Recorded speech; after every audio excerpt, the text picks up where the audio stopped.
ठीक है जी, good evening. तो स्टार्ट करते हैं। अच्छा, टेस्टिंग ऑफ हाइपोथेसिस कल थ्योरी बताए थे, तो मोस्टली आपको आता ही रहा होगा। थ्योरीज मेन क्वेश्चंस है, तो क्वेश्चंस जो डाउट है करवा देता हूँ। अच्छा, कल एक्चुअली मुझे ऐसा लगा कि है ना 9 बजे तक ही क्लास है, लेकिन कल तो क्लास 10 बजे तक थी ना, किसी ने बताया भी नहीं। तो मुझे ऐसा लगा कि ना 8 से 9 आपकी क्लास है, बट शेड्यूल में तो 8 से 10 था, तो बताना चाहिए था ना। तो फिर बाद में देखा मैं, तो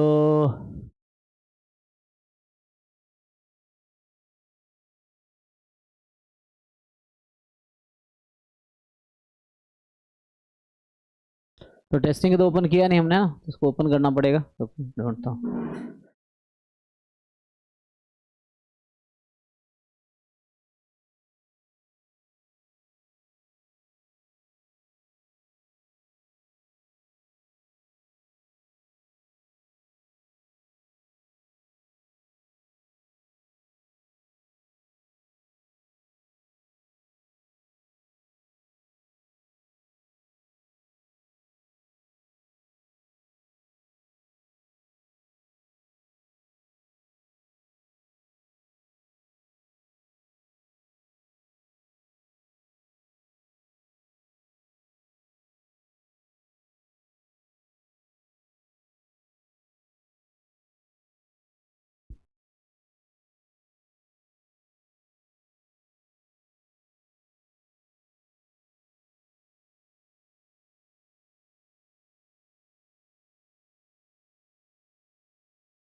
तो ये तो जैम का आ गया शायद, तो है ना जैम वाला, ये तो आपने किया नहीं होगा, तो सीयूटी वाला ओपन करते हैं।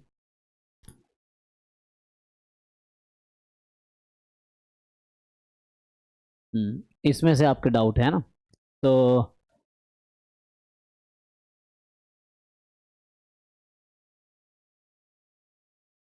27, 28, 29, 34।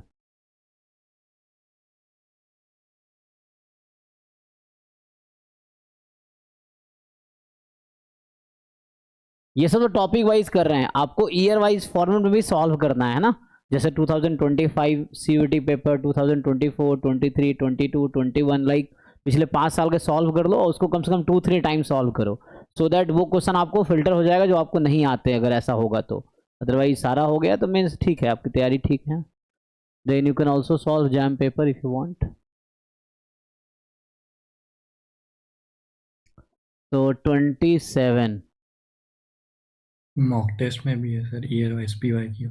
अच्छा, ठीक है। तो मतलब मॉक टेस्ट में क्या पीवाई क्यू अपलोडेड है ना? हाँ, ओके ओके। पूरा तो जो, पूरा। यस यस, जो ईयर वाइज पेपर है वो एज ए मॉक टेस्ट भी अपलोडेड है, सो दैट आपकी प्रैक्टिस के लिए।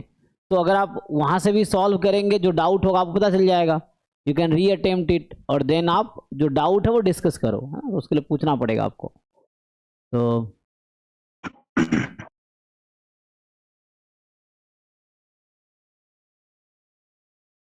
हम लोग मॉक टेस्ट में इसलिए अपलोड कर देते हैं ताकि बच्चों को ना प्रैक्टिस हो जाए कि हाँ भाई, क्या आपकी अभी है ना, मान लो एग्जाम में अगर वही पेपर आएगा तो आप क्या करोगे, या कैसा है ना आपका रहेगा, कितनी अभी तैयारी है।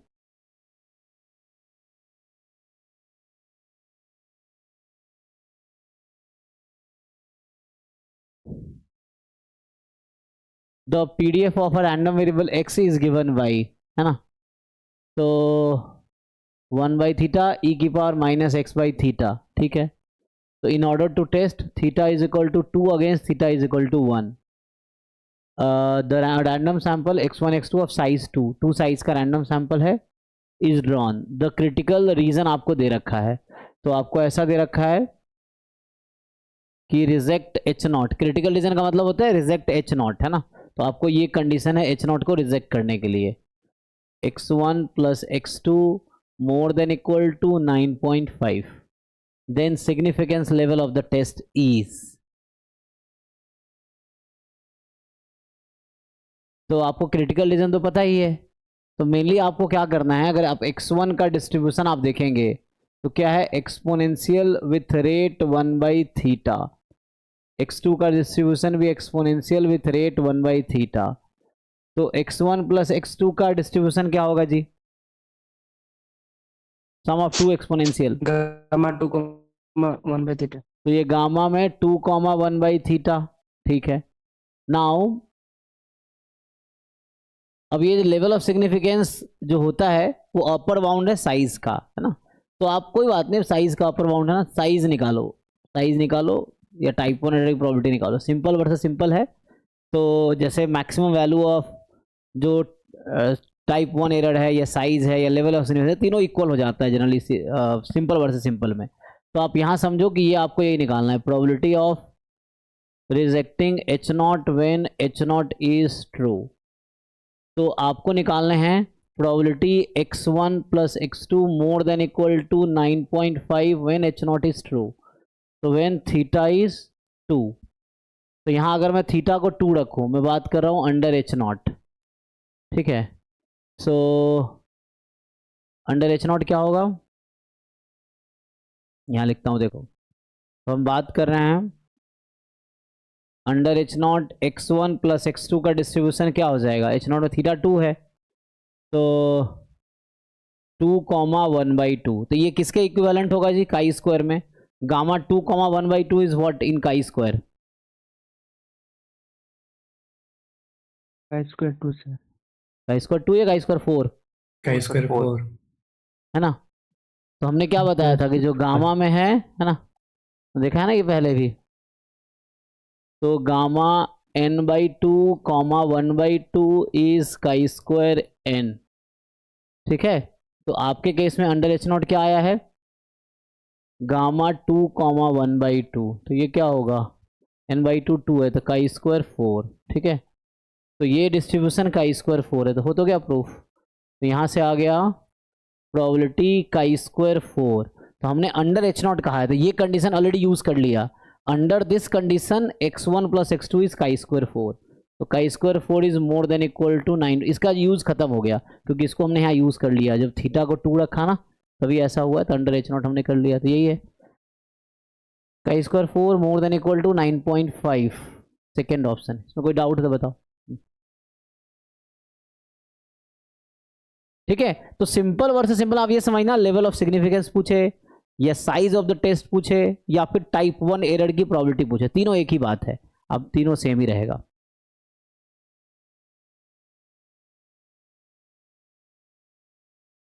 तो 28 29 में क्या है जी,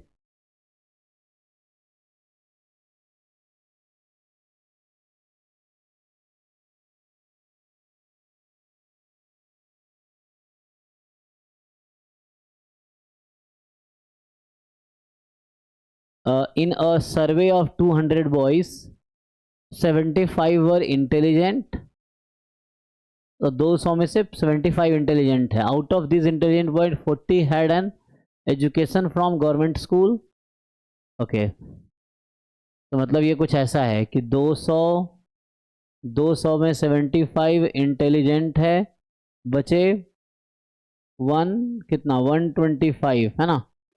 तो मान लो एवरेज है या फॉर एग्जांपल है ना नॉट इंटेलिजेंट, तो वैसा है। एंड देन आउट ऑफ 40, इसमें से 40 जो है गवर्नमेंट स्कूल से हैं, तो बाकी जो बचे होंगे 35 वो प्राइवेट स्कूल से होंगे फॉर एग्जांपल। अगेन 125 जो थे नॉट इंटेलिजेंट, तो इनमें से जो है 85 है एजुकेशन फ्रॉम प्राइवेट स्कूल, तो 85 प्राइवेट स्कूल से हैं, तो कितना हो गया 40 गवर्नमेंट स्कूल से, तो ये है ओके। ये डेटा है जी। So then the value of the test statistic to test the hypothesis that there is no association between education from the school and intelligent okay of a boy. So हालांकि ये parametric inference का question नहीं है ना, ये non parametric का हो गया, या आप वो लगा सकते हो जो आपके पास है ना, मेन चेक करना है between education from school and school से है और इंटेलिजेंस ऑफ बॉय, इंटेलिजेंट है नहीं है, इन दोनों में रिलेशन है या नहीं है. तो टेस्ट स्टैटिस्टिक्स क्या होगा, the value of the test statistic to test the hypothesis that there is no association between the education schools and intelligence. मतलब दो अलग अलग ऑफ है ना, दो मतलब टू रैंडम वेरिएबल, उसका independence test of independence non parametric kind of हो गया. तो ये पैरामेट्रिक सिलेबस में तो ऐसे लिखा नहीं है, तो है जी, इसका मेंशन तो नहीं है, तो कैसे करेंगे. Test of independence of attributes. हाँ कीजिए, टेस्ट ऑफ इंडिपेंडेंट लगाइए, क्या आएगा.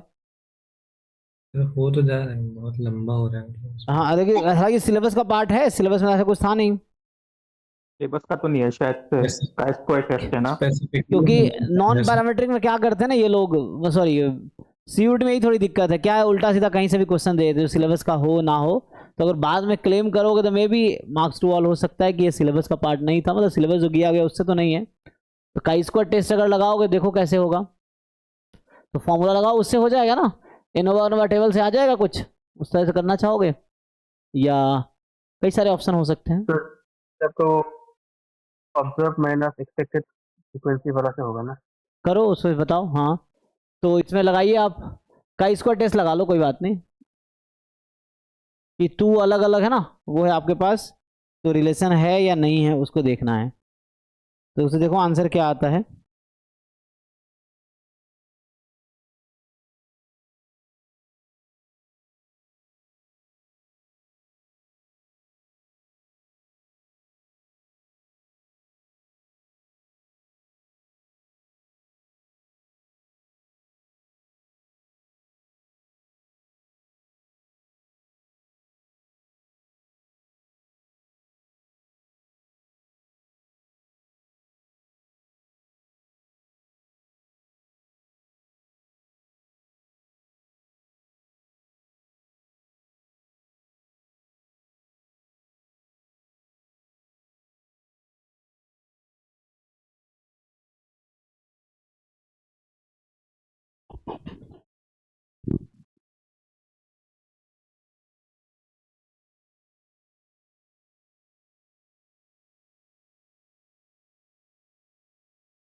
वैसे सिलेबस में इसका नाम मेंशन तो नहीं है, but still you can try.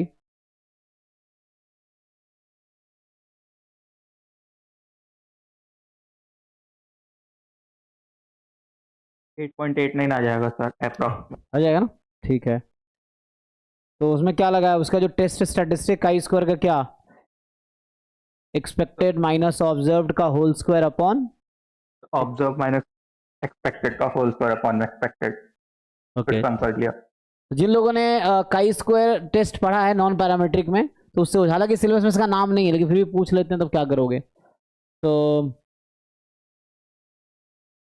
तो observed minus expected whole square ना, अपॉन क्या, ऑब्जर्व्ड ये है, तो इसमें लगाओ. तो ये टेस्ट स्टैटिस्टिक है, upon expected. Oh sorry upon expected ना. तो इसमें अप्लाई करके देखो क्या आएगा, तो इससे आंसर आ जाएगा.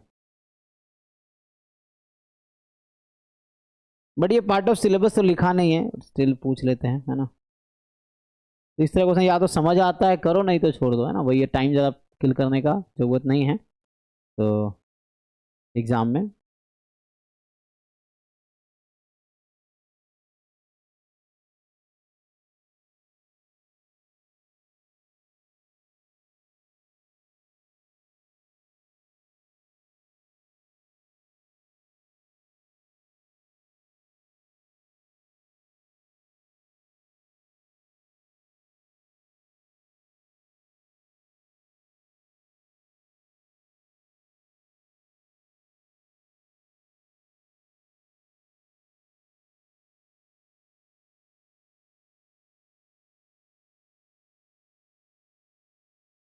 ठीक है जी। तो इसको तुम इग्नोर भी कर सकते हो, सिलेबस में तो है नहीं, बट इससे निकालोगे जैसे आपने बताया कितना होता है 8.89।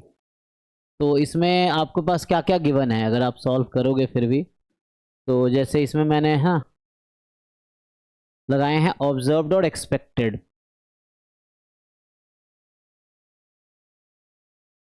मिली टेबल बना के भी कर सकते थे हम लोग, है ना। जैसे इसमें दो टेबल बना लेते आप। टेस्ट ऑफ इंडिपेंडेंस है ना, वो आता है एक कि इंटेलिजेंट है, नॉट इंटेलिजेंट है, एक ये हो गया। फिर गवर्नमेंट स्कूल, प्राइवेट स्कूल, तो ऐसे भी हो सकता है। इंटेलिजेंट बच्चे जो गवर्नमेंट स्कूल में हैं 40, इंटेलिजेंट जो प्राइवेट में है 35, नॉट इंटेलिजेंट गवर्नमेंट स्कूल में 40, नॉट इंटेलिजेंट प्राइवेट स्कूल में 85, इस तरह से।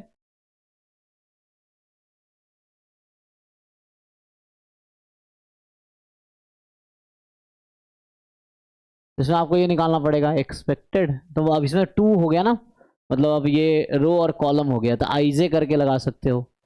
तो अगर सिंगल रो करस्पॉन्डिंग आई जे ऐसा करके, है ना, तो इसके अकॉर्डिंग जो भी आई जे जो भी बनता है, एन यहाँ 2 हो जाएगा उस केस में, तो इससे भी हो जाएगा अगर 2 रो वाइज करोगे तो।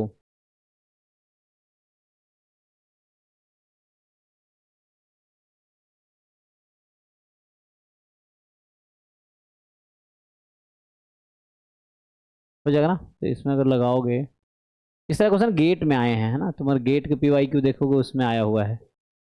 तो इसमें रो सम यहाँ 80 है, इधर कितना हो गया 8 3 11 120, है ना, इधर 75 और इधर हो गया 125, ठीक है कैलकुलेशन। तो इस तरह से आ जाएगा। तो क्या लिखोगे, जैसे मेनली आपको चाहिए एक्सपेक्टेड 1 1, एक्सपेक्टेड 1 2, एक्सपेक्टेड, मान लो ये मैट्रिक्स है 2 क्रॉस 2 की, ठीक ना, एक्सपेक्टेड 2 2, एंड देन आपको चाहिए ऐसे ही सिमिलर वे में यू नीड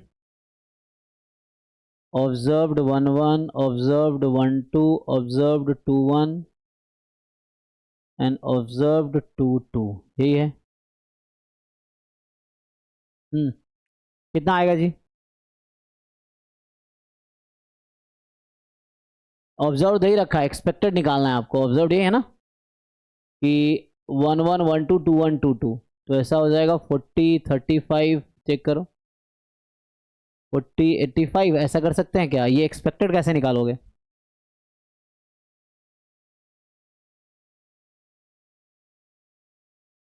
सर जिसका एक्सपेक्टेड निकालना है उसका row total into column total upon में जो हमारी ग्रैंड टोटल की वैल्यू होती है। Okay, row total column total upon total observation जितने हैं। तो जैसे मुझे फर्स्ट रो फर्स्ट कॉलम चाहिए, तो फर्स्ट रो का टोटल फर्स्ट कॉलम का टोटल, तो मतलब 75 इंटू 80 और टोटल ऑब्जर्वेशन 200 था। 1 2 चाहिए तो फर्स्ट का रो टोटल सेकंड का कॉलम टोटल, ऐसा। तो 75 इंटू 120 अपॉन 200, 2 1 है तो second row total and first column total, so 125 into 80 upon 200, and then इधर है 2 2 रो टोटल कॉलम टोटल, तो 120 125 अपॉन 200, ये कर लो। अब सब कुछ लिख दिया है, इसको खोल लेना तो हो जाएगा इससे टेस्ट स्टैटिस्टिक्स। जैसे O11 minus E11 whole square upon E11, तो सब कुछ वहाँ से निकल आएगा ना, प्लस O12, अब तो आप कर ही लोगे, आप लोगों को पता ही है, तो E12 and then O21 E21 whole square upon E21, और एक और टर्म लास्ट में रहेगा, है ना, फोर्थ टर्म। तो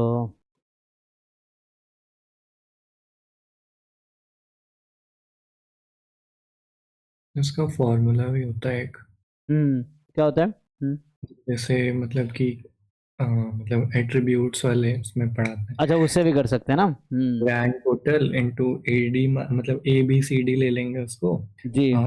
ए को मतलब 40 लेंगे, बी को 35, सी को 40 और डी को 85। Then grand total into A D minus B C का whole square upon A plus B into C plus D into A plus C into B plus D. हाँ, सो तो वो ऐसा उससे डिज़ाइन या है ना, डिज़ाइन वाले टेक्निक से हो जाएगा, उससे भी हो जाएगा। तो डिज़ाइन वाले टेक्निक से जो आप बता रहे हो ना, तो फिर डिज़ाइन ऑफ एक्सपेरिमेंट वाले थ्योरी से हो जाएगा, मतलब नहीं सर, एट्रीब्यूट हाँ उससे उसमें थोड़ा यूज़ होगा, मतलब कई सारे अप्रोच है ना, क्योंकि ये क्वेश्चन 50 तरीके से हो सकता है, आपने जो पढ़ा हो वो अलग है, ये अलग है, वो अलग है, तो ठीक है नो प्रॉब्लम, उससे भी करके देखो, अगर आंसर आ रहा है तो ठीक है। मैंने एग्जाम में देखिए, एग्जाम में ये इंपॉर्टेंट नहीं कौन सा मेथड लगाया आपने, एग्जाम में इंपॉर्टेंट है आपने सही ऑप्शन लगाया कि नहीं, सही ऑप्शन लगाओगे मार्क्स मिलेंगे, क्योंकि सॉल्यूशन कोई आपसे पूछ नहीं रहा, ये आंसर सही आने चाहिए चाहे कोई भी अप्रोच लगाओ। एनीवे नेक्स्ट पे आते हैं, तो ये तो ऐसे नॉन पैरामीट्रिक काइंड ऑफ हो गया जो कि सिलेबस में ऐसे है नहीं। तो 29 आई थिंक सिमिलर ही लग रहा है, तो ये सब ना वही, मतलब अभी जो हम लोग पढ़ेंगे ना sampling and design of experiment, उस अप्रोच से किया जा सकता है ये सब क्वेश्चन, लेकिन उसमें आप मॉडल करना पड़ेगा आपको कि कौन सा मॉडल फिट होगा इसमें, है ना, उसके अकॉर्डिंग। कह रहा है कि मैं, है ना, a man buys 60 electric bulbs from a company P, 70 bulb from another company H. He finds the average life of P's bulb is 1500 hours with a standard deviation 60 hours. Okay. And the average life of H bulbs is for 1550 hours with a standard deviation of 70 hours. Then the value of the test statistic to test there is no significant difference between mean lives of bulb from the two companies, दोनों के mean life को compare करना है, तो इसमें क्या लगाओगे?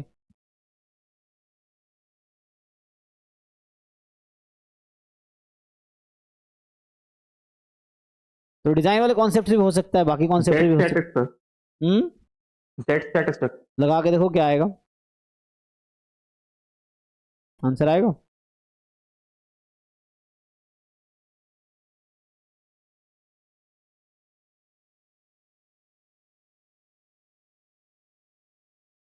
आ तो जाएगा क्योंकि वैल्यू तो सारी गिवन है उसको कैलकुलेट करने के। कीजिए, बताइए आंसर बताइए, कोई बात नहीं 2 मिनट लगाइए, ट्राई कीजिए।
मतलब डिफरेंस बिटवीन टू मीन्स को टेस्ट करना है ना, कि there is a significant difference between mean lifes of bulb from two companies. तो मीन ऑफ, है ना, company A company B equal है, मतलब सिग्निफिकेंट है या नहीं है, डिफरेंस है ना।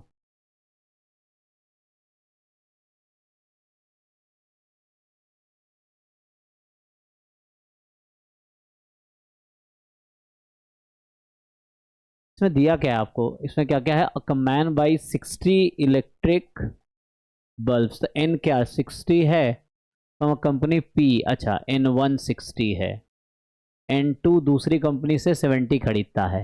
Okay, H, find the average life of the piece bulb, तो जैसे X1 बार 1500 आर, ठीक, और X2 बार जो है एवरेज लाइफ है 1550 r, standard deviation of x bulb, है ना, ये तो सिग्मा कर देता हूँ, तो सिग्मा या S1 है ना, सैंपल है, तो S1 जो है स्टैंडर्ड डेविएशन है पहले का 60 आर, और S2 है 70 आर, ठीक। Then the value of the test statistic to test there is no significant difference between means of the mean lives of bulb from the two companies. तो आपको ये test करना है, there is no significant difference between the mean lives of the two companies.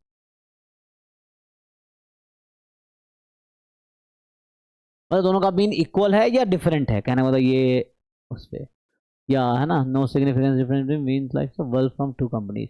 तो इसमें आप जैसे हमको क्या कहते रखा है, नंबर ऑफ ऑब्जर्वेशंस कहो, मीन वेरिएंस मतलब स्टैंडर्ड डेविएशन एक्चुअली ना, स्टैंडर्ड डेविएशन था ना ये, स्टैंडर्ड डेविएशन। तो सैंपल मीन सैंपल स्ट्रेंथ। तो इस डेटा के हेल्प से आपको क्या लगता है कौन सा टेस्ट है, आपने कहा था ना जेट टेस्ट। तो दो अलग अलग बल्ब कंपनी है ना, तो two sample Z test kind of ऐसा कुछ लगा सकते हो, वो भी एक ऑप्शन है। देखो ये सब सिलेबस में लिखा नहीं है नाम, माइनस हाँ कितना आया, -4.38 आ रहा है, लेकिन वो कैलकुलेटर चाहिए होगा इसमें। अच्छा ऐसा फोर्थ ऑप्शन मैंने छोड़ दिया अभी। तो ये आ रहा आपका, ठीक है, टू सैंपल जेट टेस्ट। तो इसमें क्या होता है, टेस्ट स्टैटिस्टिक क्या लेते हैं जेट टेस्ट में, ये तो अगर आपने μ1 माइनस μ2 का कॉन्फिडेंस इंटरवल अगर आपको याद हो, तो उसमें भी वही टेस्ट स्टैटिस्टिक यूज होता है। डिफरेंस बिटवीन टू मीन्स का जो आप कॉन्फिडेंस इंटरवल निकालते हो, जैम के सिलेबस में भी है, तो यहाँ पे लिखा है नहीं, मैंने यहाँ भी होगा। तो x1 बार माइनस x2 बार, और दोनों अगर डिफरेंट स्टैंडर्ड डेविएशन है तो क्या s1 square upon n1, s2 square upon n2, sigma square by n ना। तो ये बाद में क्या बन जाता है, मीन का डिफरेंस, हाँ तो यही बन जाएगा। हालांकि किसी जरूरत नहीं है, जेट टेस्ट से हो जाएगा। तो यही टेस्ट स्टैटिस्टिक है, ये निकालो जरा कितना आता है, इससे हो जाएगा। इसी के हेल्प से हम लोग वहाँ पे वो भी करते हैं, है ना, मतलब वहाँ तो रैंडम वेरिएबल रहता है, दिस माइनस मीन, फिर कॉन्फिडेंस इंटरवल निकालते हैं। तो ये टू सैंपल जेट टेस्ट का टेस्ट स्टैटिस्टिक ये होगा, तो आपको बस यही याद रखना है। तो टू सैंपल जेट टेस्ट यहाँ हमने यूज़ किया था, ये काई स्क्वायर टेस्ट यूज़ किया था, तो ये सब आपको याद रखना पड़ेगा अगर ज़रूरत पड़ी तो। अब सिलेबस में तो लिखा नहीं एक्सप्लिसिटली, लेकिन पूछ दिया तो क्या करोगे, मतलब आएगा ठीक है, नहीं आएगा छोड़ देना है। लंबी कैलकुलेशन है क्योंकि। अच्छा तो जो भी है करना तो पड़ेगा। कितना था, 1500 माइनस 1550, तो मॉड ले लें इसका, क्योंकि मुझे लग रहा है ना, क्योंकि डिफरेंस हमने किसका लिया है, तो ये हो जाएगा 50/√60/60। अरे 70/70 कहाँ मुश्किल है, कितना है ये, ऐसा ही ना, 50 हो गया, ये तो कैंसिल हो जाएगा 112। सर स्क्वायर है ना आएगा। 60 का, हाँ S1 स्क्वायर ओ है सॉरी तो। सॉरी सॉरी, मैंने गलत किया ना, हाँ तो फिर भी ये कैंसिल हो जाएगा ना। तो थोड़ा सा मतलब 60 स्क्वायर यहाँ लगा देंगे, मैंने स्क्वायर मिस कर दिया, ठीक है हाँ। तो ये हो गया। तो यहाँ से आपके पास जो आएगा, अभी तक ठीक है, कैलकुलेशन देखना। तो एक 60 कट जाएगा, 60 + 70 130, 13 है ना। अब ये मेन आपको निकालना पड़ेगा रफली। तो कैलकुलेटर अभी यूज़ कर ले रहे हो, एग्जाम में तो आपको राउंड ऑफ करना पड़ेगा समहाउ, एक अप्रोक्सीमेशन करना पड़ेगा ना कि कहाँ तक हो सकता है, जिसके इसके आसपास क्या है। जैसे 125 है, लेकिन 125 तक स्क्वायर नहीं है किसी का, इसके आसपास देखो कौन सा है नंबर है, सर 150 होगा रूट ओवर। 121, हाँ सर 150 होगा रूट ओवर। 150 कैसे, ओ नहीं नहीं सर 130, मैंने गलत किया सर, ठीक है ना, ओके 130 होगा। ठीक ठीक। तो इसको आप सिंप्लीफाई कर लीजिए, थोड़ा राउंड ऑफ जैसा बता रहा था ना, 4 पॉइंट समथिंग आ रहा है क्या, 4.38, तो अभी कैलकुलेटर यूज़ कर सकते हो, लेकिन देन आपको खुद ही करना पड़ेगा। एक बार चेक कर लीजिए, जैसे बता रहे हैं कि 4.38 आएगा। तो यार हालांकि ये पैरामीट्रिक हमने जो पढ़ा था पैरामीट्रिक इन्फ्लुएंस था, ये सब नॉन पैरामीट्रिक में चल रहा है, या है ना, पैरामीट्रिक यहाँ पे हम यूज़ नहीं कर रहे हैं हम लोग।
So, इसको सिंप्लीफाई करेंगे तो मतलब रूट ओवर 16.56 आएगा।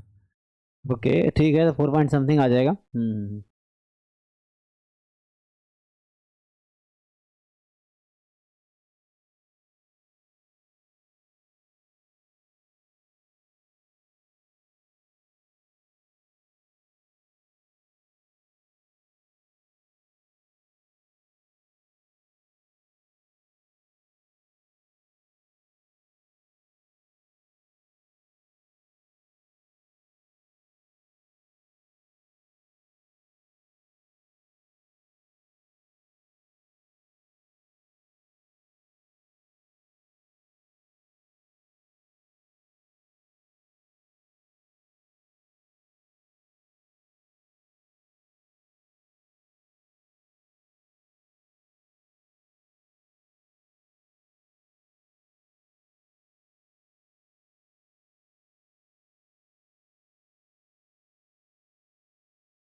डन। तो नेक्स्ट क्या था? 34 में क्या है?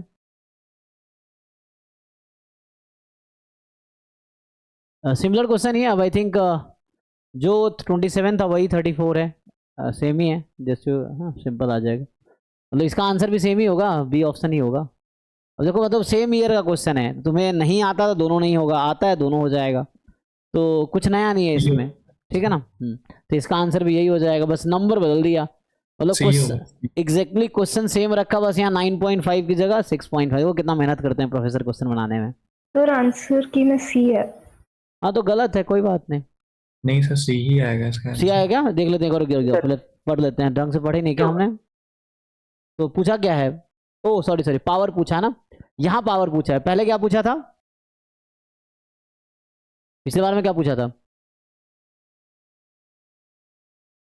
तो मैं तो सिग्निफिकेंस, अरे भाई पिछले क्वेश्चन में 27 में क्या पूछा था, मैं पूछ रहा हूँ। लेवल ऑफ वहाँ सिग्निफिकेंस। लेवल ऑफ सिग्निफिकेंस था ना, तो लेवल ऑफ सिग्निफिकेंस का आंसर बी होगा।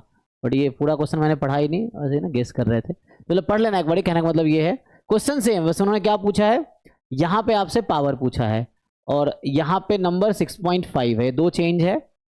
और ये जो हम बात कर रहे हैं इस क्वेश्चन का मैं बात कर रहा था, तो आई थिंक है ना, हमने यहाँ थोड़ा देखा नहीं।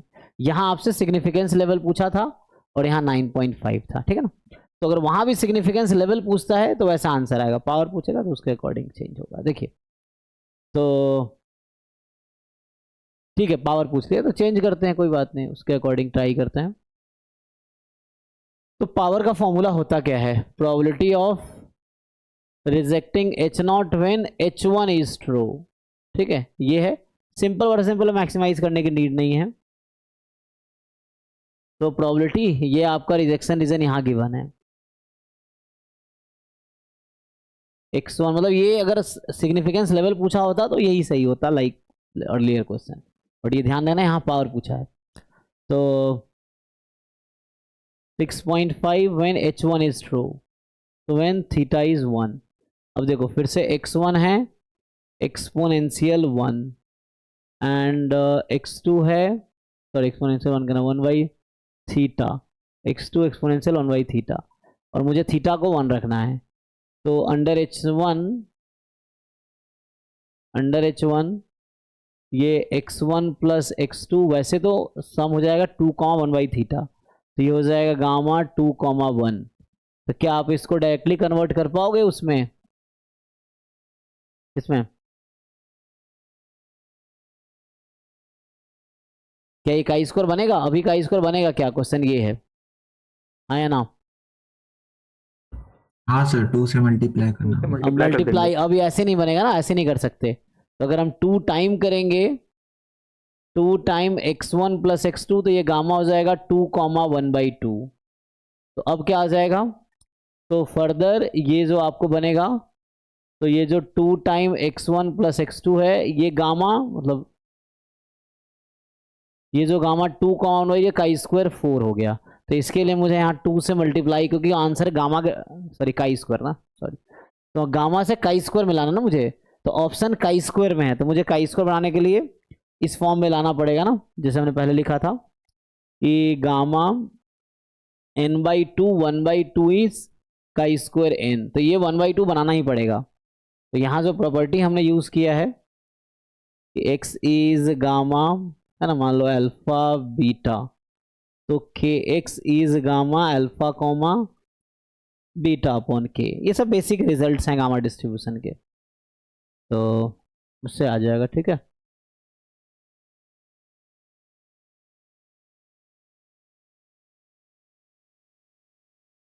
तो देखो अभी के लिए तो अब आ गया ना, तो ये हो गया 2 टाइम मुझे करना पड़ेगा पहले तो काई स्क्वायर बनाने के लिए, अभी गामा है लेकिन काई स्क्वायर बनाने के लिए 2 टाइम करना पड़ेगा 13 व्हेन थीटा इज 1, तो ये आपके पास आ जाएगा chi square 4 more than equal to, अब इसका यूज कर लिया हमने, हटा सकते हैं, ये आ जाएगा। ठीक है, अब तो पावर ये है ना, जो पावर पूछा था तो this is true, level of significance या साइज या टाइप 100 पूछा होता तो ये सही होता। ठीक, क्लियर है, तो ये डाउट हो गया खत्म। चलो, तो अच्छा आप लोगों ने सारे ट्राई कर लिए। तो नेक्स्ट जो है थोड़े बेसिकली इस वाले पार्ट पे आते हैं, तो इसको मैं एक बार, ग्रुप पे क्वेश्चन भेजा था, वो बता दीजिए। तो इसमें जो है कि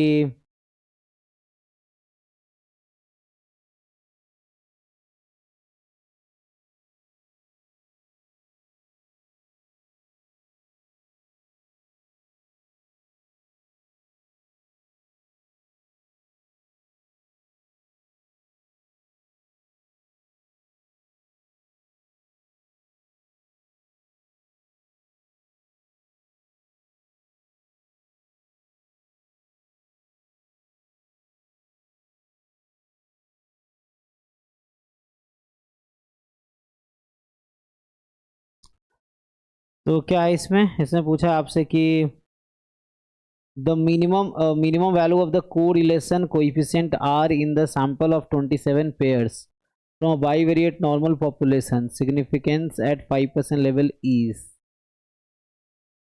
तो मेनली यहाँ पे क्या टेस्ट करना आपको, आर की मिनिमम वैल्यू क्या होगी, तो आपके पास 27 पेयर्स हैं, तो एन जो है, ठीक है, एन 27 है ना, एन 27 है, 31 क्वेश्चन है आपका, और ये पेयर्स बाईवेरिएट नॉर्मल से आ रहे हैं। अच्छा, तो मान लो X I Y I come from bivariate normal, ये है, तो सिग्निफिकेंस है 5%, सो अल्फा है आपके पास 5%, और ये टी वैल्यू आपको दे रखा है नहीं, टी 0.05 विथ सैम्पल साइज 20, मतलब जिस है ना एन 25 से 2.06, बस आपको डिसाइड करना पड़ेगा कौन सा टेस्ट लगाओगे, इसमें क्या करोगे।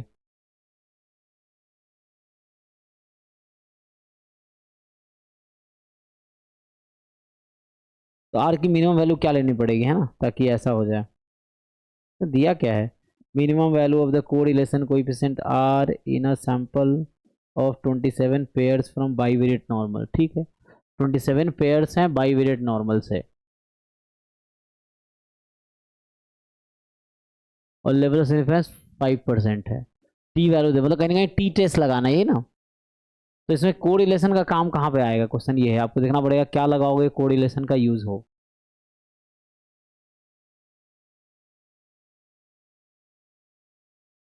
प्रॉब्लम थोड़ा इनकम्प्लीट सा नहीं लग रहा, कुछ तो देना चाहिए आगे, क्या टेस्ट कर रहे हैं हम लोग। लास्ट ईयर का क्वेश्चन है, इतना ही था क्वेश्चन तो। लास्ट ईयर का सीयूईटी का ही है, इतना ही था क्वेश्चन तो। हाँ, तो गलत होगा कि लास्ट ईयर भी कई सारे क्वेश्चन गलत है, मुझे लग रहा है इनकम्प्लीट, आपको लग रहा है कोई इन्फॉर्मेशन कंप्लीट है। तो फॉर्मूला लग जाएगा इसमें। अच्छा, डायरेक्ट लगा लेंगे, तो हाँ, कौन सा लगाएंगे, T is equal to r root over degrees of freedom वाला जो रहता है, divided by root over 1 - r² शायद, चेक करती हूँ। ओके, तो इसमें मतलब मुझे लग रहा है कि इसने पूछा है कि आपके पास बाईवेरिएट नॉर्मल से है, तो बाईवेरिएट नॉर्मल में क्या क्या होता है पैरामीटर्स। जनरली जो पैरामीटर आप देखेंगे तो जैसे μ1 μ2 σ1 स्क्वायर σ2 स्क्वायर रो काइंड है ना, इस तरह से कुछ। तो हमें इन्होंने काइंड ऑफ ये जो दिया है क्रिटिकल पॉइंट जैसा दिया है ना, टी डिस्ट्रीब्यूशन में ये कोई पॉइंट है, दिस इज 2.06, जिसके आगे की प्रोबेबिलिटी है 0.05, पीछे की प्रोबेबिलिटी है 0.95, ऐसा कुछ दे रखा है आपको। देन आपसे पूछ रहा है कि मिनिमम वैल्यू ऑफ वो क्या आएगा, तो ये फॉर्मूला से करना पड़ेगा। Sample correlation test kind of ऐसा कुछ यूज करना पड़ेगा।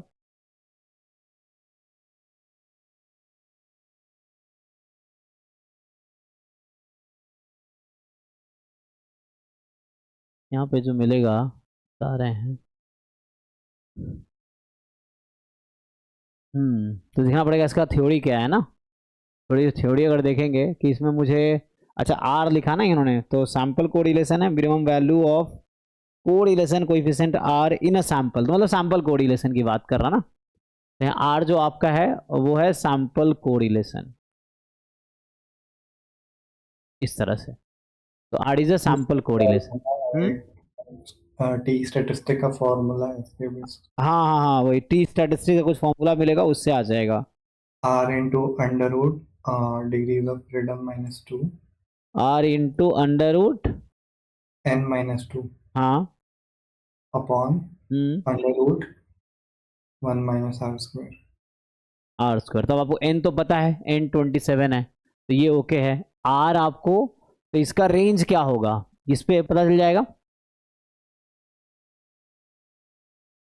तो ये टेस्ट स्टैटिस्टिक हमें चाहिए मिनिमम वैल्यू ऑफ आर, है ना।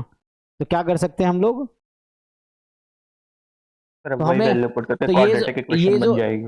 ये जो क्या बोल रहे हैं, वैल्यू पुट करके तब क्वाड्रेटिक इक्वेशन ही बन जाएगी। हाँ जैसे ये टेस्ट स्टैटिस्टिक है ना, तो इसकी कहीं ना कहीं समझो ये आपके पास एक क्रिटिकल पॉइंट दे रखा है या ऑब्जर्व्ड वैल्यू दे रखा है ना, at 5% level of significance with degree of freedom n-2, तो उसकी ऑब्जर्व्ड वैल्यू आपको 2.06 दे रखी है इस t, है ना, क्योंकि इसका डिस्ट्रीब्यूशन कहीं ना कहीं t with n-2 degree of freedom ऐसा कुछ होगा।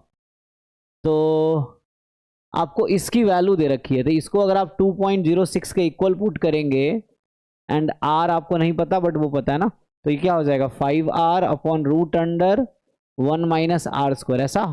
तो यहां से r का एक वो आ जाएगा, क्या आएगा, कुछ मिलेगा।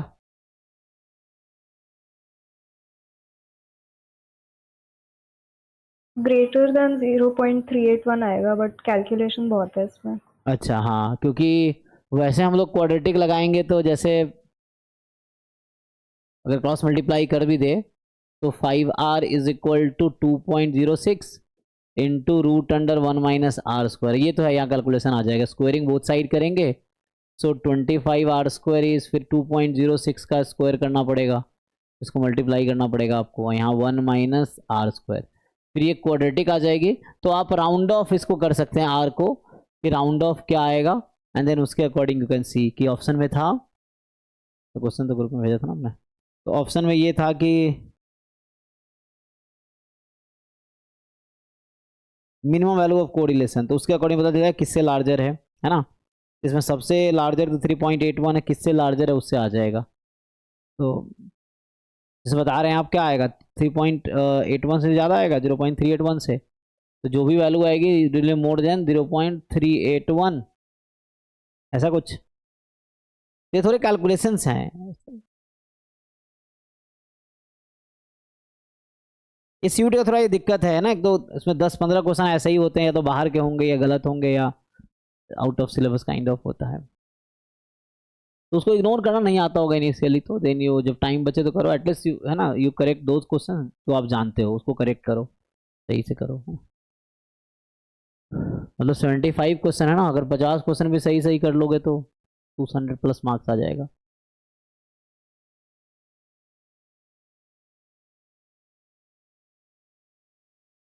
ठीक, नेक्स्ट बताइए। तो एक बार हम लोग बेसिक इसका थ्योरी देख लेते हैं, ऐसे ही आपने पढ़ा होगा पहले बीएससी में भी। इसका बेसिक एक बार थ्योरी डिस्कस कर लेता हूँ, तभी इसको कंप्लीट करते हैं। तो सैम्पलिंग में मेनली आपको क्या क्या देखना है कि है ना, simple random sampling, stratified sampling, cluster sampling, mainly इसकी मीनिंग क्या है ना। और फिर तो सिंपल रैंडम सैम्पलिंग में ये कि सारे आउटकम इक्वली लाइकली होते हैं, कोई भी एक आप सिलेक्ट कर सकते हो।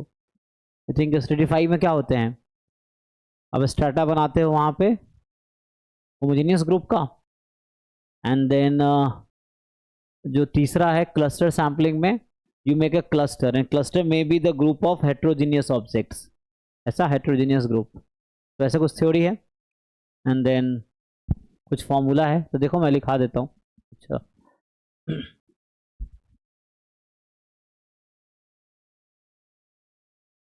देन आगे है one way ANOVA, two way ANOVA. इसमें मेनली आपको वो एनोवा टेबल याद रखना है कि डिग्री ऑफ फ्रीडम क्या होता है ना, वो है। फिर CRD, RBD, LSD,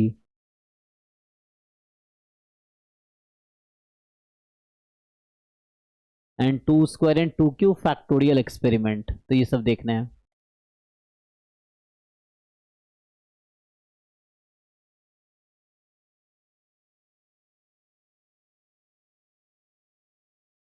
हम्म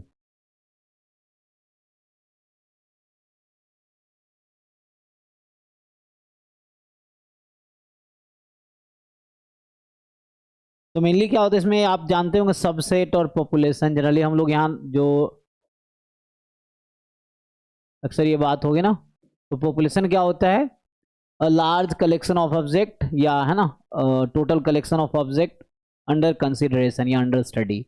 फिर सैंपल क्या लेते हो आप, उसका कोई सबसेट आप लेते हो है ना, उसके अकॉर्डिंग देन यू जनरलाइज, जो क्या बोलते हैं रिजल्ट आता है उसको आप जनरलाइज करते हो उसके अकॉर्डिंग। तो पॉपुलेशन का डेफिनेशन पता होगा आपको, देन सैंपल, क्योंकि ये वर्ड अक्सर यूज होगा। तो चलिए यहाँ पे हम लोग जो ऑब्जेक्ट यूज करेंगे, जैसे y1, y2, कैपिटल YN रहेगा, एंड देन सैंपल में क्या यूज करते हो, small y1, small y2, small yn। तो sample of size small n and population of size capital N, और ये ऑब्जेक्ट्स हैं y1, y2, yn, और सैंपल होगा स्मॉल y1, y2, yn, इस तरह से।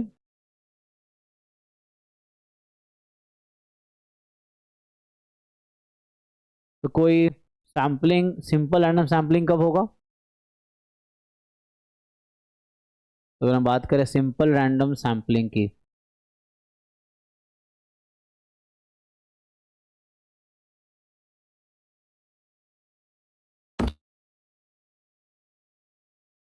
सो व्हेन यू से कोई सैम्पलिंग टेक्निक है, उसको हम कब बोलेंगे वो सिंपल रैंडम सैम्पलिंग है, when every element in the population have equal chances of being selected, ठीक ना।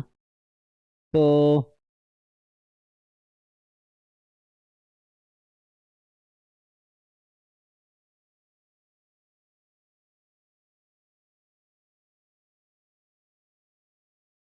ये ऐसा लिखूं मैं कि a sample of size n, है ना, a sample of size n is simple random sample.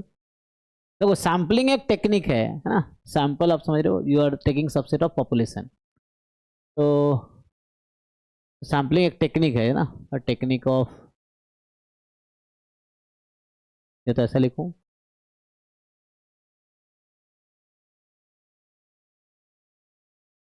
a sampling technique in which each element of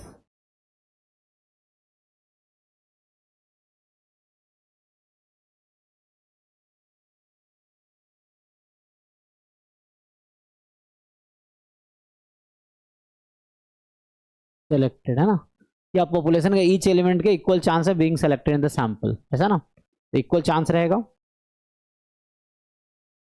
और सिंपल रैंडम सैंपल क्या होगा, तो देन जो सैंपल आप कलेक्ट कर रहे हो सिंपल रैंडम सैंपल होगा। अगर बात करें कि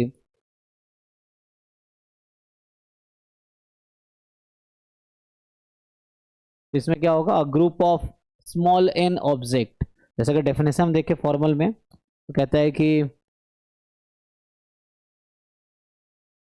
a sample of size n is simple random sample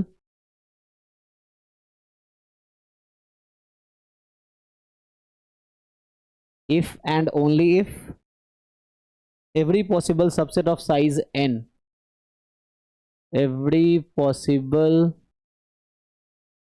subset of size small है ना, पॉपुलेशन का साइज हम लोग कैपिटल एन लेते हैं, सैंपल का स्मॉल एन, तो every possible subset of size N has equal probability of selection, है ना, has equal probability of selection या इक्वल चांस ऑफ सिलेक्शन।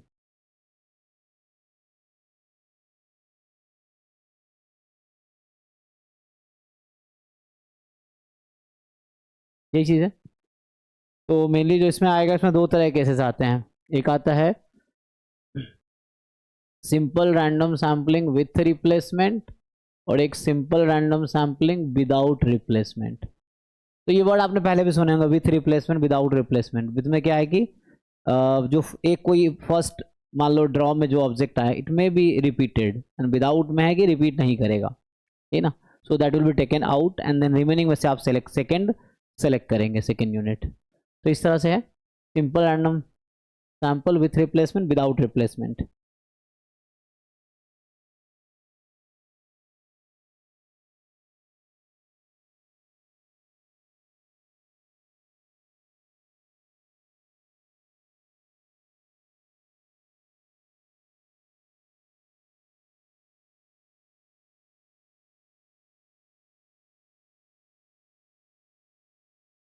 तो बताइए कोई एक ऑब्जेक्ट हम लोग एक ड्रॉ कर रहे हैं ना, तो there is a subset of size small n, तो what is the probability of being selected, उसका क्या होगा, जैसे पॉपुलेशन साइज जो मैं बात कर रहा हूँ कि जो पॉपुलेशन साइज है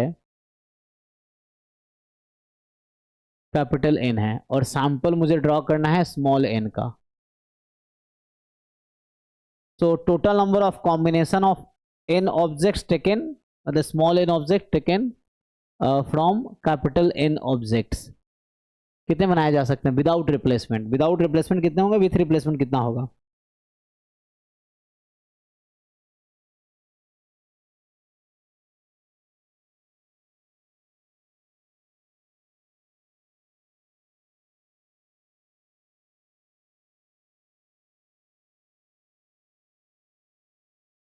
मतलब बोलूँ कि each of the sample of size, हाँ एनसी है ना, तो और एक की पावर n हो जाए।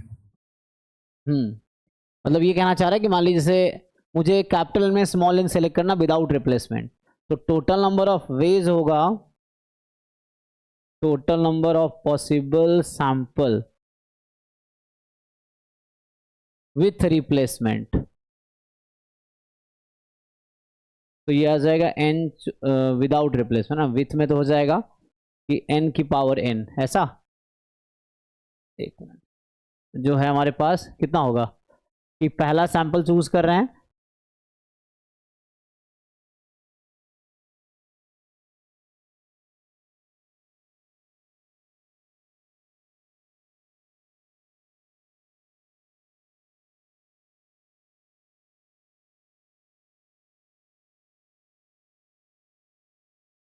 या मैं तो लिखूंगा इसको सेकेंड वे में लिखें, मेरे जो मैं पूछना ही चाह रहा हूँ कि यहाँ पे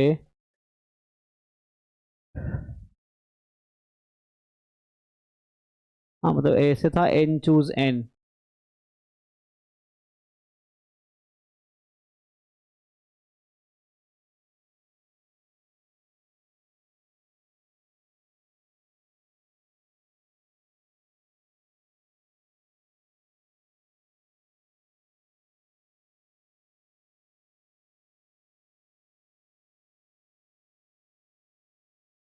इसमें लिख रहा ना टोटल नंबर ऑफ, मतलब ये विदाउट, समझ आ रहा है आपको क्या करना चाह रहा हूँ, मान लो n चूज n क्या होगा, this is a total number of way of selecting a sample of size n from capital this, and then उसके अकॉर्डिंग चेंज होता रहेगा। तो विदाउट में जैसे कोई पहला यूनिट सेलेक्ट कर रहे हैं तो सिलेक्ट होने का क्या चांस है उसके अकॉर्डिंग निकाल सकते हैं, एनीवे तो देखते हैं। जैसे इसमें ना एक तो वर्ड कई बार जैसे एक वर्ड यूज होता है पॉपुलेशन मीन। पॉपुलेशन मीन क्या रहेगा? 1/n समेशन कैपिटल वाई आई, ये है ना। और यहाँ से आप लिखते हैं सैम्पल मीन, तो ये भी आपको पता है 1/n summation Y I, I from n। ये तो जैसे नोटेशन बता रहा हूँ। एंड में आ जाएगा।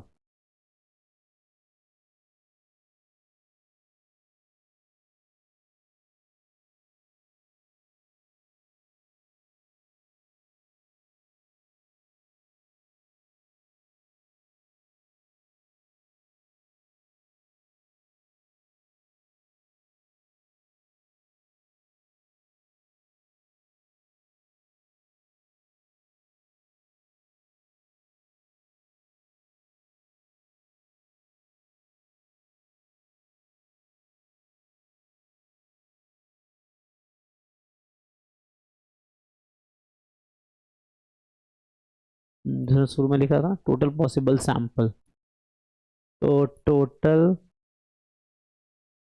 पॉसिबल सैंपल ये लिखना चाह रहा था ना। ये कितना आएगा? क्या आ जाएगा? n choose n। हम total number of combination of small n object taken from capital N object, ये बनेगा ना।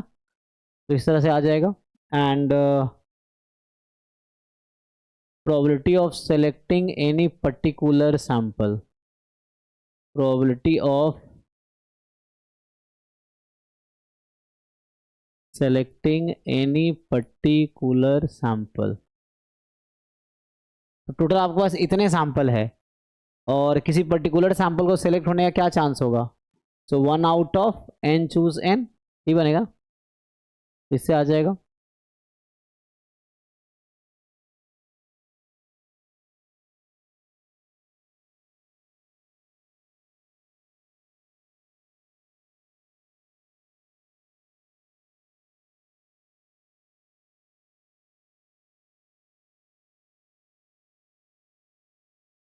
तो ऐसे एक पॉपुलेशन वेरिएंस यूज होगा। पॉपुलेशन वेरिएंस का फॉर्मूला क्या होगा?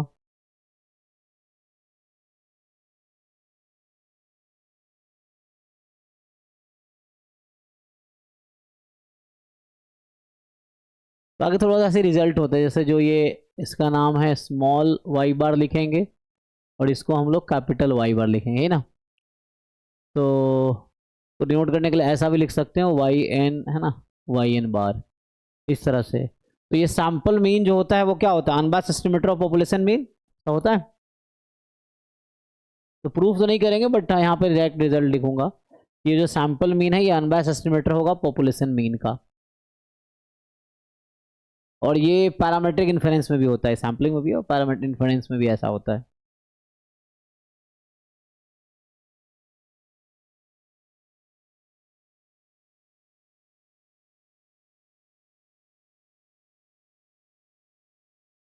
तो मेनली एक तो ये कहना चाह रहा हूँ यहाँ पे कि जो expected value of population mean sample mean होगा that will be equal to, तो आप इसको अलग डिफरेंशिएट करने के लिए ये ले सकते हो कि जो सैंपल मीन है that is unbiased estimator of population mean.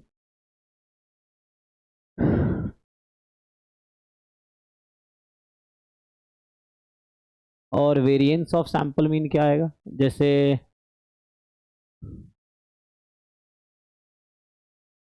दो केस है ना, simple random sample with replacement, simple random sample without replacement. तो इसमें वेरिएंस ऑफ वाई बार कितना आएगा एंड यहाँ वेरिएंस ऑफ वाई बार। तो यहाँ बस n लिख दे रहा हूँ ये समझने के लिए कि ये सैंपल मीन है। तो simple random sample with replacement and without, अच्छा दोनों सेम ही लिख दिया। तो विदाउट रिप्लेसमेंट, बताइए याद है आप लोगों को फॉर्मूला? वैसे अनबायस्ड एस्टिमेटर है विद एक्सपेक्टेशन, लेकिन वेरिएंस क्या होगा? विथ रिप्लेसमेंट क्या है, विदाउट रिप्लेसमेंट क्या है?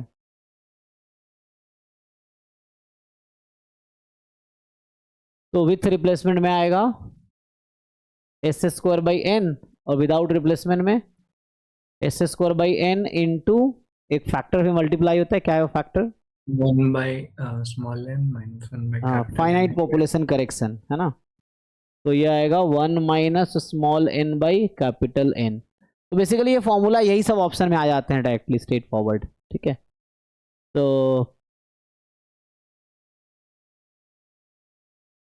और यहाँ एस स्क्वायर क्या है, व्हाट इज एस स्क्वायर,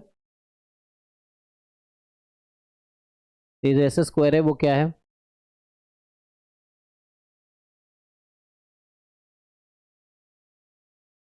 तो एस स्क्वायर यहाँ पे जो मीनिंग है तो ये होगा Y I minus Y bar, अगर आप यहाँ लिखना चाहो ऐसा लिख लो, whole square I from 1 to n, है ना, ये है।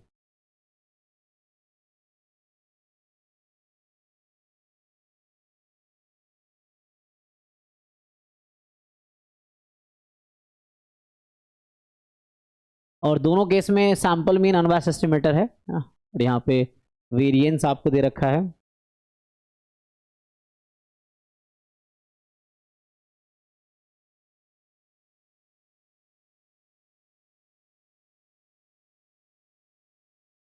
ये पॉपुलेशन वेरिएंस इसको कह सकते हैं ना, और स्मॉल एस स्क्वायर जो कि सैंपल वेरिएंस होगा, तो इसका क्या फॉर्मूला होगा, ये भी ऐसे ही होगा, बस ये सैंपल के लिए होगा।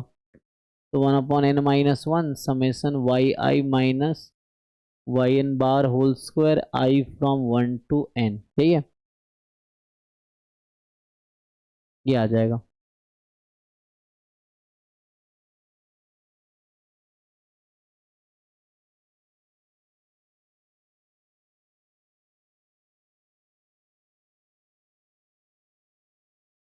स्टैंडर्ड एरर क्या होता है, ये वर्ड सुना आप लोगों ने, स्टैंडर्ड एरर क्या आता है,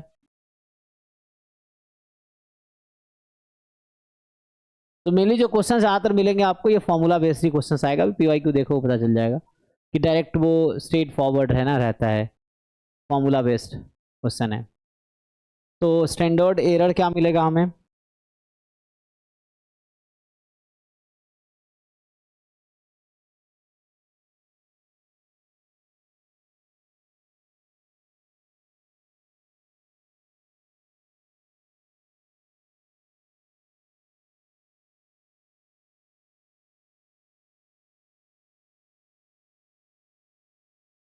तो standard error of Y N bar, ये सैंपल मीन, तो इसका फॉर्मूला क्या होगा, तो मेनली ये देख रहे हैं कि इसका फॉर्मूला क्या आएगा, standard error of Y N बार,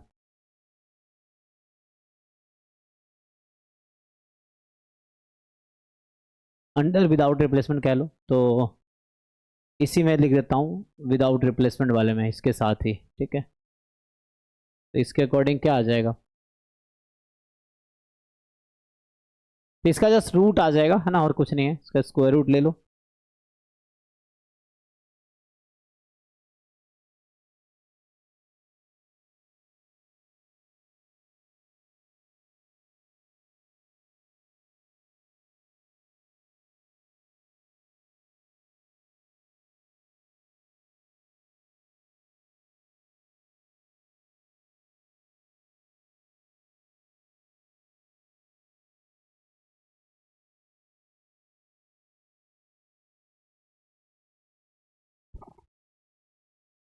तो इसका बस स्क्वायर रूट ले लो, यही आ जाएगा, इसका फॉर्मूला जो है ये मिलेगा आपको, ठीक है ना, दिस इज द फॉर्मूला, ये बेसिक फॉर्मूला है। तो मेनली आपको डेफिनेशन जानना है, क्वेश्चंस जो पिछले 2-3 साल में जो देखे हैं बहुत है ना स्ट्रेट फॉरवर्ड है और डेफिनेशन बेस्ड है, इतना टाइम भी नहीं कितना डिटेल में कर, बस बेसिक मैं फॉर्मूला बता देता हूँ, जो इंट्रोडक्शन चीज़ें हैं, है ना, इंट्रोडक्टरी हैं।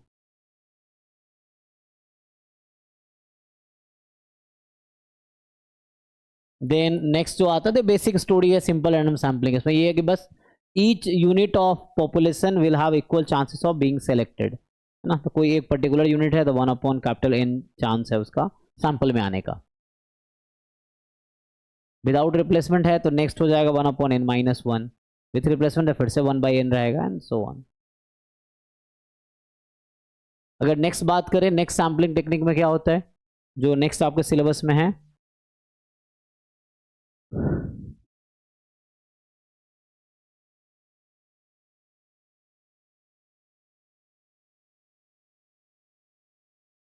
तो इसका डेफिनेशन क्या है, जैसे सिंपल रैंडम सैम्पलिंग में ये था कि each element of population has equal chance of being included in the sample, ठीक है, सो इसका डेफिनेशन क्या होगा? इसमें क्या करते हैं आप? स्ट्रैटा बनाते हैं। स्ट्रैटा क्या है? नॉन ओवरलैपिंग होमोजीनियस ग्रुप, है ना? तो बस यही डेफिनेशन में आ जाएगा। तो अगर फॉर्मल डेफिनेशन लिखे तो it is a sampling technique या मेथड, है ना, सैम्पलिंग मेथड इन विच, तो इसमें है कि in which the population of size capital N, the population of size, इसमें ना सलभ सर का नोट्स मिलता है, उससे भी आप पढ़ सकते हो। गूगल जब करोगे ना, Salabh sir IIT Kanpur professor, उनके सैम्पलिंग के नोट्स हैं, तो वहाँ से ही पढ़ सकते हो। बट उतने डिटेल स्टडी के जो सैम्पलिंग पूरा एक सेमेस्टर का कोर्स है, तो यहाँ पे मेनली आपको क्या है कि एक बेसिक इंट्रोडक्टरी लेवल की चीज़ें आनी चाहिए, इतना ज़रूरी है। तो it is a sampling technique in which population, है ना, of size N is divided into,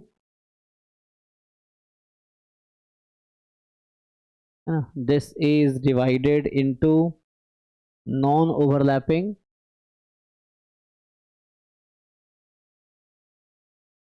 ठीक है, non-overlapping homogeneous subgroup,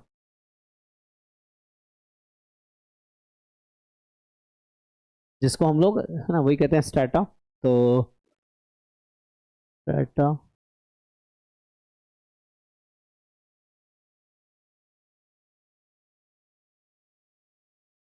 and a simple random sample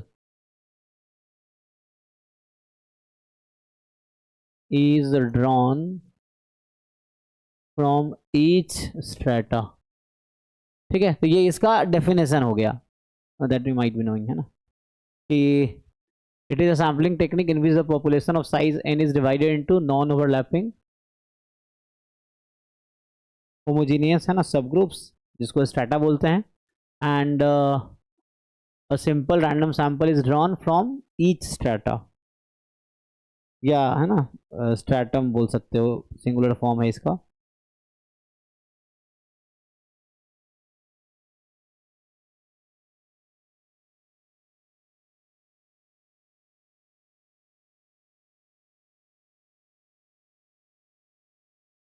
बाकी ज़्यादा डेफिनेशन में जाने की है ना ज़रूरत है नहीं, इसमें कुछ नोटेशंस अगर हम लिखें,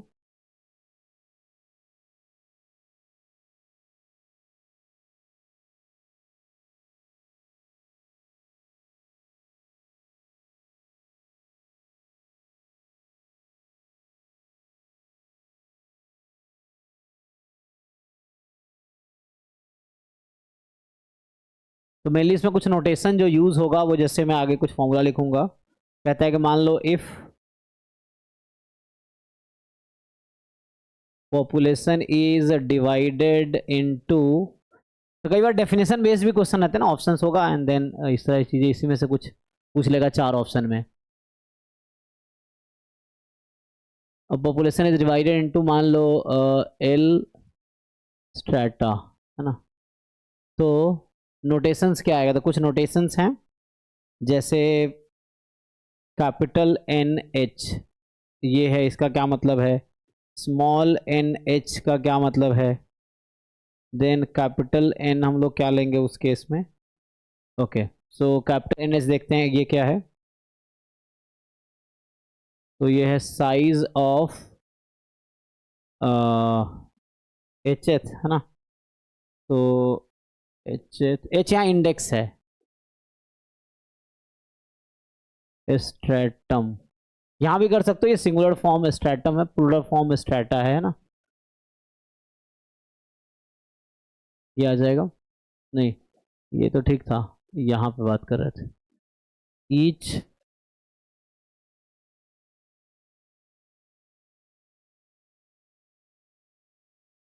ये है, and the size of HH stratum, and then next होगा फ्रॉम पॉपुलेशन, है ना, ये पॉपुलेशन से ही अगर नहीं लिखा हुआ है तो, एंड देन ये है कि sample size from HH stratum, ये हो जाएगा। फिर कैपिटल एन यहाँ अगर लोगे तो ये समेसन आ जाएगा एन एच, एंड एच पे समेसन आ जाएगा H from 1 to L, L number of है ना स्ट्रेटा है, एंड स्मॉल एन जो कि पॉपुलेशन साइज रहेगी, this is the summation of small N H where H from 1 to L. तो ये कुछ नोटेशन है दैट विल बी यूज्ड। तो एन एच है कि मतलब जो जैसे फर्स्ट स्ट्रेटम होगा, सेकेंड, थर्ड, फोर्थ, तो N1 हो गया कि पहले का क्या साइज है, N2 सेकेंड स्ट्रेटम का क्या साइज है, N3 N4 कैपिटल N वाला जितने भी हैं, उसके बाद L है ना, तो NL तक जाएगा, N1 N2 N3 NL, तो H जो है 1 2 3 अप टू L तक वैल्यू लेगी। ऐसे ही स्मॉल N1 क्या है कि जो पहला स्ट्रेटम था उसमें से कितना आपने सेलेक्ट किया, उसका सैम्पल साइज कितना है उसमें से, फिर ऐसे ही N2 N3 NL तक जाएगा। तो जो पॉपुलेशन आपका है total sum of all capital N H, and यहाँ small N H sum of all small N H, ये आ जाएगा। देन कुछ फॉर्मूला जो है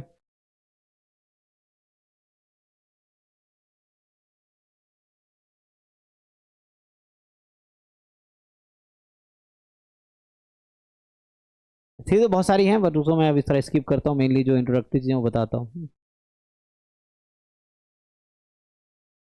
तो जैसे अभी हमने डिफाइन किया था वहाँ सैम्पल मीन, पॉपुलेशन मीन, वैसे यहाँ आप डिफाइन कर सकते हो कि स्ट्रेटम मीन क्या होगा। तो इसका जो नोटेशन है आपके पास वाई एच बार, ये हो गया, स्मॉल वाई लिखा हूँ तो ये आ जाएगा 1 upon small N H summation Y H या वाई एच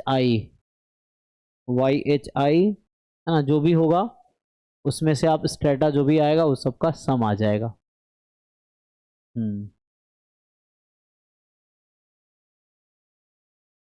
इसके अकॉर्डिंग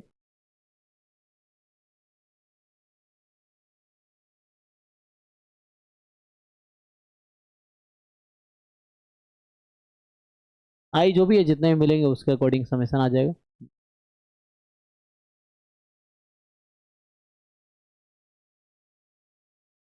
देन एक वर्ड आता है इसमें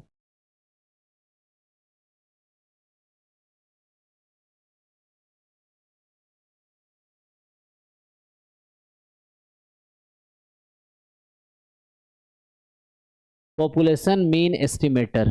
तो इसका जो नोटेशन है आपके पास मतलब वाई एस टी बार है ना, तो ये क्या आएगा,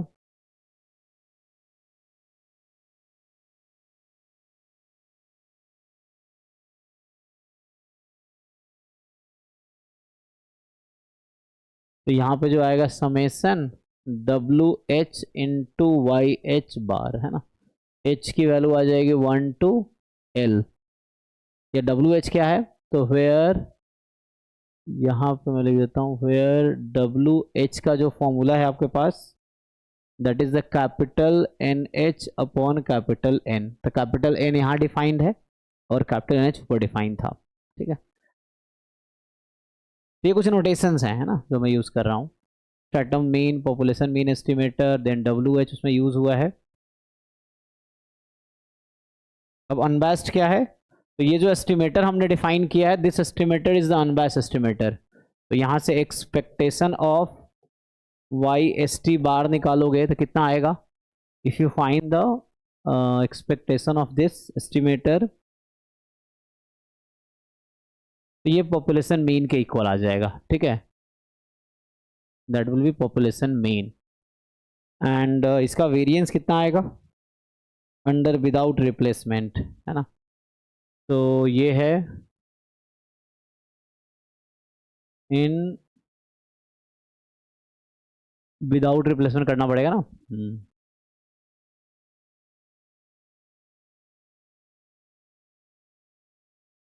ये कहना ये चाह रहा हूँ मैं कि अंडर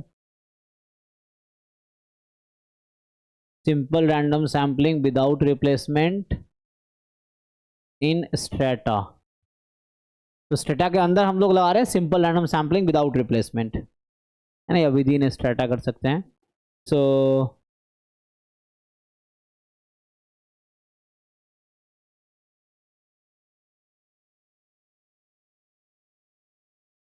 विद इन स्ट्रेटा, तो क्या आएगा सिंपल टर्म्स में without replacement within strata आप लगाएंगे तो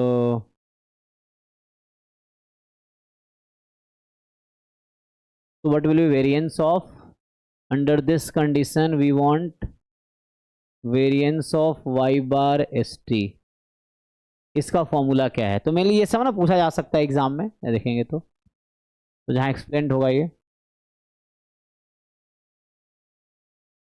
वैसे ही है जैसे पहले था, बस थोड़ा सा ये समेसन, तो that will be summation W H square into S H square upon N H into 1 minus small N H upon capital N H, और समेसन होगा H from 1 to L।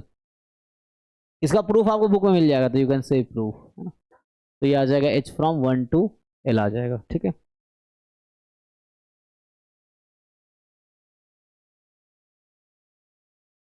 Check कर लो एक बार, है ना, जहाँ एस स्क्वायर क्या है वही सैंपल वेरिएंस मतलब हो जाएगा।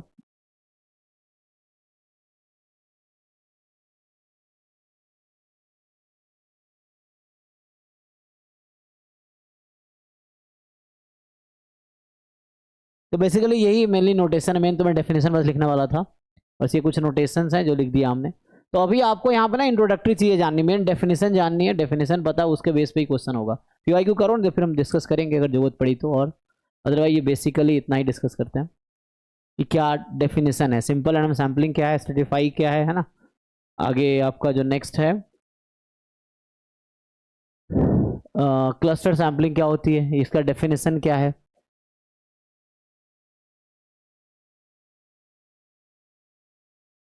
जैसे मान लो इस तरह का कुछ वर्ड बना देगा कि हम लोग होमोजीनियस ग्रुप में डिवाइड करते हैं तो कौन सा वाला सैम्पलिंग है, 4 ऑप्शन आ जाएगा उसके अकॉर्डिंग डिफरेंट, वैसा। तो क्लस्टर सैम्पलिंग का क्या डेफिनेशन होगा।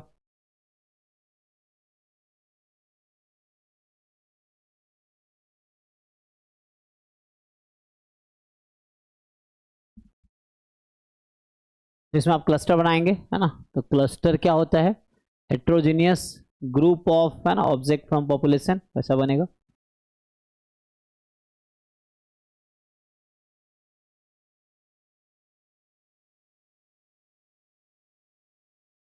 तो मे भी होमोजीनियस ग्रुप बनाते हैं and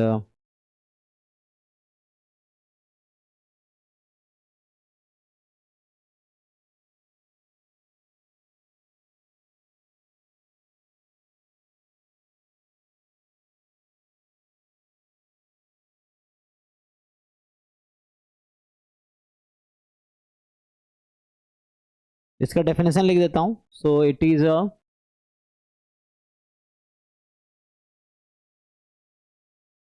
sampling technique in which, so it is a sampling technique in which the population is divided into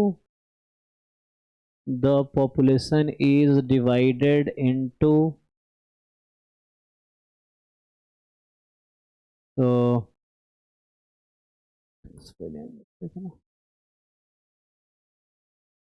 ठीक है, पॉपुलेशन इज डिवाइडेड इनटू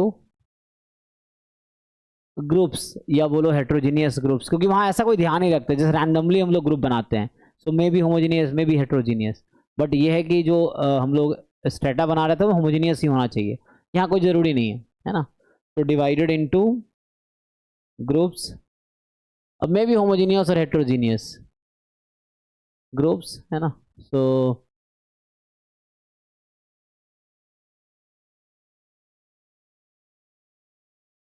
मतलब हेट्रोजीनियस में be considered, there is no problem, ऐसा। और इसको बोलते हैं कॉल्ड क्लस्टर। तो यही ग्रुप्स एक्चुअली क्लस्टर्स हैं, ये तो यहीं पे लिख देता हूँ, क्लस्टर्स ये ग्रुप है, ये क्लस्टर्स होगा, divide into groups, that is clusters.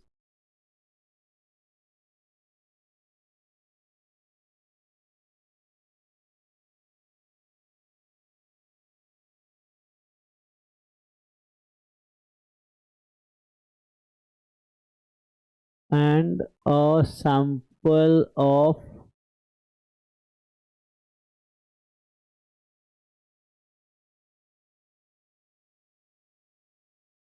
Selected, ठीक है। तो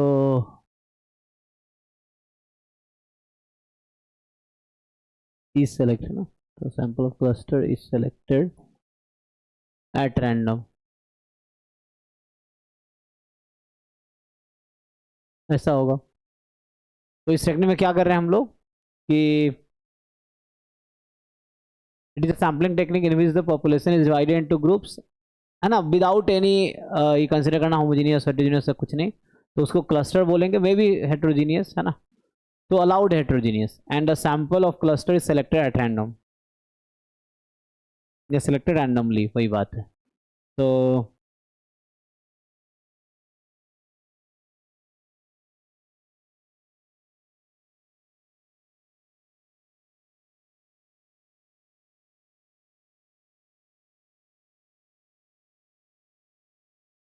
है ना, डिफरेंट टाइप के हैं, वन स्टेज है ना, टू स्टेज, मल्टी स्टेज, उसकी जरूरत नहीं है यहाँ पे।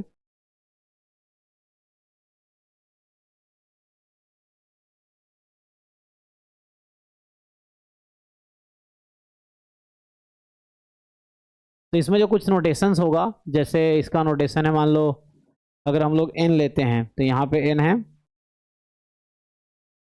Number of clusters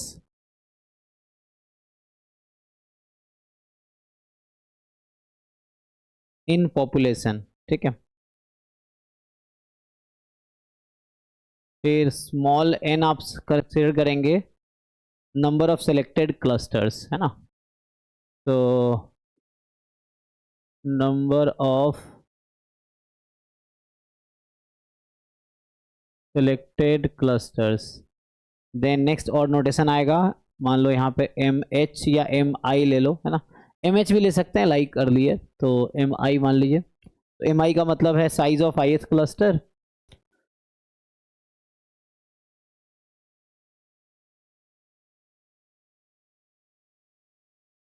and next small M I अगर लेंगे, ठीक है,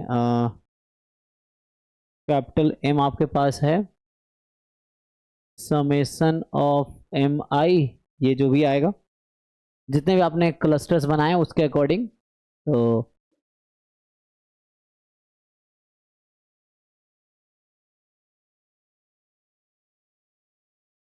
ये क्या हो गया टोटल,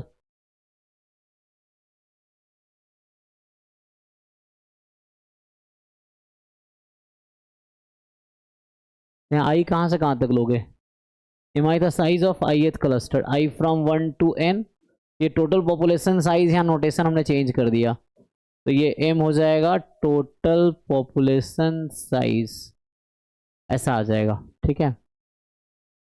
तो एंड एक और नोटेशन लिखे, जैसे यहाँ पे यूज करेंगे Y I J, so Y I J is ith unit from jth cluster, या jth यूनिट फ्रॉम,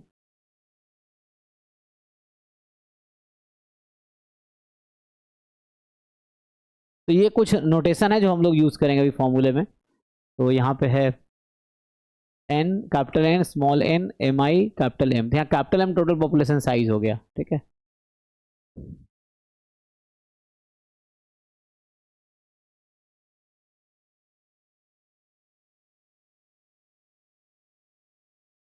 तो यहाँ से कैपिटल वाई आई क्या होगा, अगर कैपिटल वाई आई यूज कर रहे हैं हम लोग कि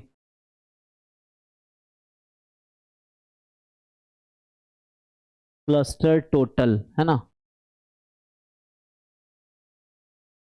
jth unit from ith cluster, यही था ना, तो jth unit from ith cluster, तो ये आएगा small Y I J and summation J पे हो जाएगा, ठीक ना, जे पे समेसन होगा from 1 to M I,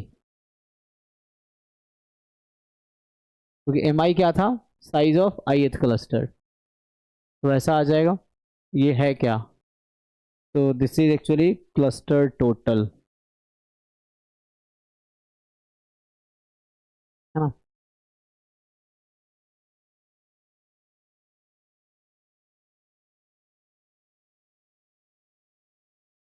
and then further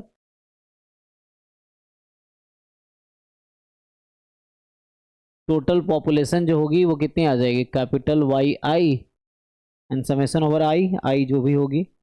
तो आई यहाँ क्या था, कितने क्लस्टर्स लिए हमने, n clusters. So I from 1 to capital N। ऐसे बहुत सारे नोटेशंस एक्चुअली है मेनली सैम्पलिंग में, है ना, कि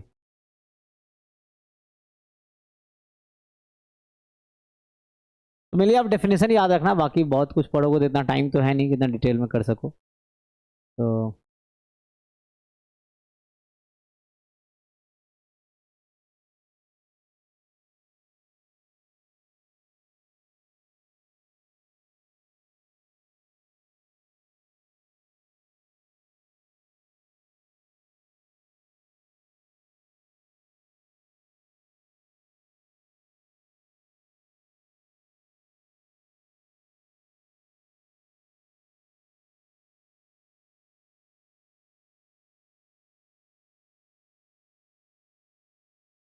तो मेनली ये नोटेशंस हैं, इसके अकॉर्डिंग पूछेगा। बाकी आगे बहुत सारी है ना डिफरेंट क्लस्टर के टाइप्स हैं, जैसे 1 स्टेज 2 स्टेज मल्टी स्टेज हैं, उसमें फिर और बहुत ज़्यादा टाइम लगेगा। तो ये ब्रीफली इंट्रोडक्शन बस इतना ही है।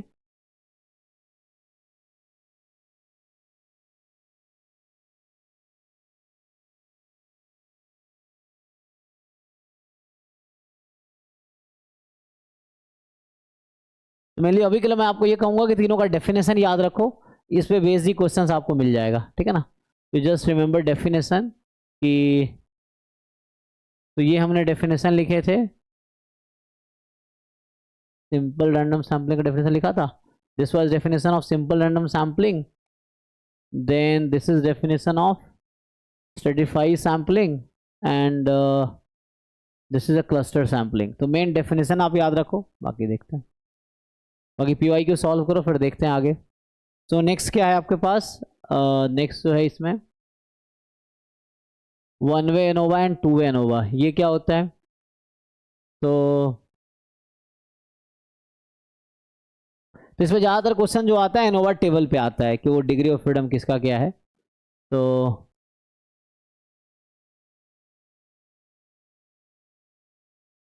इसकी स्टोरी देखते हैं, टाइम है ना हमारे पास 10 बजे तक है।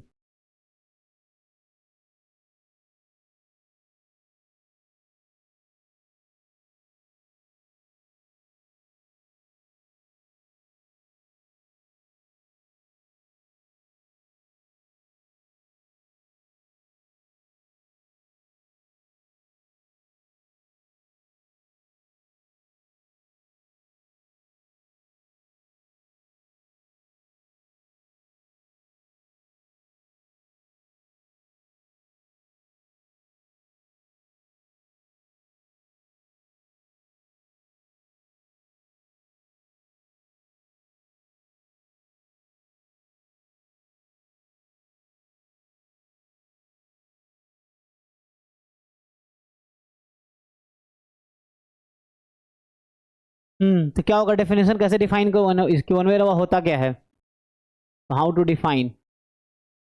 तो इसका जो आएगा, चलो यहाँ से कल स्टार्ट करते हैं ना, बाकी पढ़ के आओ। 1 वे एंड 2 वे एनोवा कल स्टार्ट करते हैं। तो बाकी टॉपिक कल इसको कंप्लीट करते हैं, मतलब मुझे क्योंकि इतना डिटेल में करा नहीं पाऊंगा, टाइम है नहीं। तो जैसे बाकी टॉपिक मैंने इंट्रोडक्टरी लेवल पे किया, यहाँ भी इंट्रोडक्टरी लेवल पे करते हैं। तो अभी मैंने बस इंट्रोड्यूस किया ये टॉपिक, सिमिलरली जैसे बाकी इंट्रोड्यूस कर रहे हैं वैसे ही करना पड़ेगा। तो इसको कल करते हैं 1 वे ANOVA 2 way ANOVA CRD RBD LSD 2 square and 2 cube factorial design, है ना। आज का टाइम शुरू के थोड़ा है ना प्रॉब्लम सॉल्व करने में गया है, तो कल आगे कंटिन्यू करते हैं, ठीक है। अभी के लिए थैंक यू।